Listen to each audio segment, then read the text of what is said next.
Hello hi friends, कसे आहात? I hope तुम्ही खूप खूप खूप छान असाल। माझ्या नवीन व्हिडिओमध्ये तुमचं पुन्हा एकदा स्वागत। सो आजचा ब्लॉग असा असणार आहे की आज सॅगीला सुट्टी होती आणि घरी बसून खरंच खूप कंटाळा आला होता आणि बाहेर एक राऊंड मारायचा प्लॅन होता। थोडंसं बाहेर फिरून यायचं होतं आणि आपल्या डोंबिवलीमध्ये एक छानसं स्वामींचं घर आहे, तिकडेही जायचा माझा प्लॅन आहे। सो तुम्ही हा व्हिडिओ पूर्ण बघा, कुठेही जाऊ नका आणि जर हा व्हिडिओ आवडला असेल तर लाईक शेअर सबस्क्राईब करायला विसरू नका। चला तर मग आपण भेटूया स्वामींच्या घरी।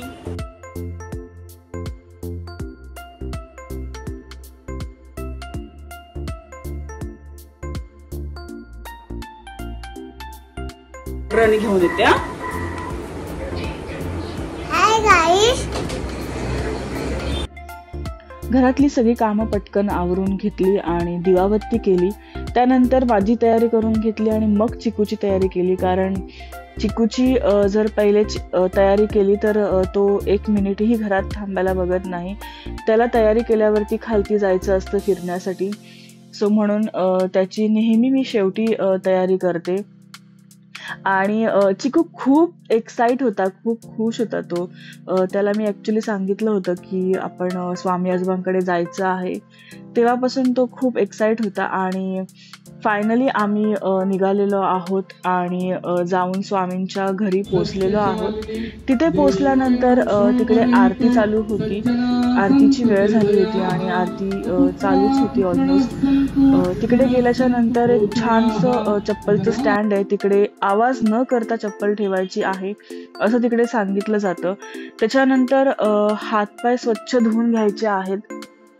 सो माझे मी हातपाय धुतलेले आहेत आणि या दोघांनीही त्यांचे हातपाय धुतलेले आहेत। त्यानंतर स्वामींच्या घरी एंट्री करताच ना एक स्वामींची मूर्ती आणि एक गणपती बाप्पाची मूर्ती आहे, जी बघता क्षणी मनात भरते आणि खूप प्रसन्न वाटतं। अगदी गेटच्या एंट्री करतानाच तुम्हाला ह्या 2 मूर्ती दिसतील। खूप मन प्रसन्न वाटतं इकडे गेल्याच्या नंतर। खूप सुंदर असं हे स्वामींचं घर त्यांनी सजवलेलं आहे, खूप मेंटेन ठेवलेलं आहे आणि खूप स्वच्छता आहे, नीटनेटकेपणा आहे। खूप रूल्स आहेत इकडे, कसं दर्शन घ्यायचं, कसं आरतीला उभं राहायचं आणि हे जर आपण रूल फॉलो केले तर व्यवस्थित दर्शन होऊ शकतं, कोणाचीही गैरसोय होणार नाही आणि सगळं व्यवस्थित होईल। इथे गेलो तेव्हा आरती झाली होती आम्ही जेव्हा गेलो तेव्हा, पण आरती चालू असताना व्हिडिओ काढू शकत नव्हते कारण अलाउड नव्हतं। सो मी व्हिडिओ काढलेले नाही आहेत। पण इथे ना जेव्हा आरती चालू होती, आरती झाली त्याच्यानंतर ना असं माझ्यासाठी ते नवीन होतं, कारण मी कोणत्याच आरतीमध्ये असं बघितलं नव्हतं।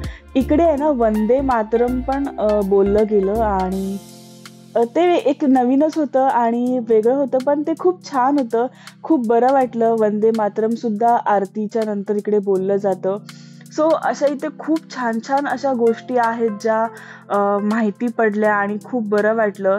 सो नेक्स्ट टाइम सुद्धा इकडे येण्यासाठी मला खूप आवडेल आणि मी सतत येत जाईन, कारण माझ्या घराच्या जवळच आहे हे स्वामींचं घर।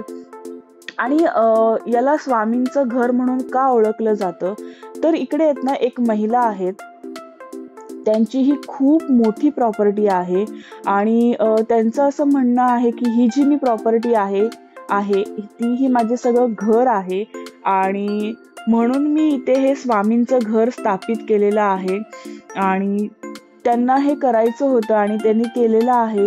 त्याच्यामुळे इथे हे स्वामींचं घर करून ओळखलं जातं। खूप मोठी प्रॉपर्टी आहे जी त्यांनी इथे स्वामींच्या घरासाठी दिलेली आहे आणि हे घर स्वामींचं त्यांनी स्थापित केलेलं आहे। खूप बरं वाटतं इकडे आल्यावरती, खूप छान वाटतं, मन समाधान होतं, आनंदी होतं, सगळे दुःख टेन्शन्स विसरायला। इकडे आहे ना आपण जेव्हा मठामध्ये जातो स्वामींच्या तेव्हा काही लोक घरातून पुरणपोळी किंवा शिरा बनवून घेऊन जातात प्रसादासाठी, तर इकडे ते अलाउ नाही करत। इकडे फक्त तुम्ही नारळ किंवा फ्रुट्स घेऊन जाऊ शकता।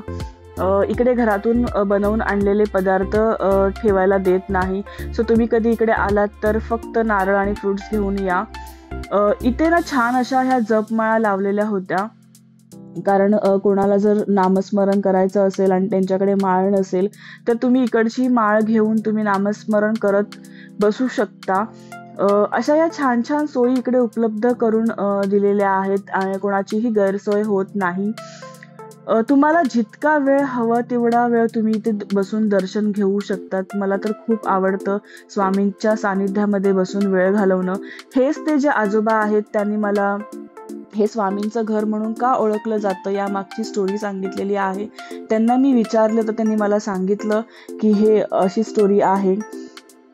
आणि ना इथे स्वामींची जी विभूती असते ती एका पॅकेट्समध्ये भरून, छोट्या छोट्या पॅकेट्समध्ये भरून एका भांड्यामध्ये ठेवली होती. तुम्हाला जेवढी हवी तुम्ही तेवढी घेऊ शकता. तुमच्या पर्समध्ये, वॉलेटमध्ये घरी घेऊन जाऊ शकता तुम्ही. सो असं हे स्वामींचं घर आहे डोंबिवलीमध्ये. तुम्हालाही कधी व्हिजिट करायची असेल तर तुम्ही नक्की येऊन करा. तुम्हालाही बरं वाटेल, आनंदी समाधानी वाटेल. थोड्या वेळासाठी का होईना पण आपले सगळे टेन्शन्स, दुःख आपण विसरून जाऊ. सो तुम्हाला हा व्हिडिओ कसा वाटला आणि जर आवडला असेल तर कमेंट करून मला नक्की सांगा. लाईक, शेअर, सबस्क्राईब करायला विसरू नका. पुन्हा एकदा भेटू आपण माझ्या नवीन व्हिडिओमध्ये. तोपर्यंत bye bye. Thanks for watching. Shri Swami Samarth.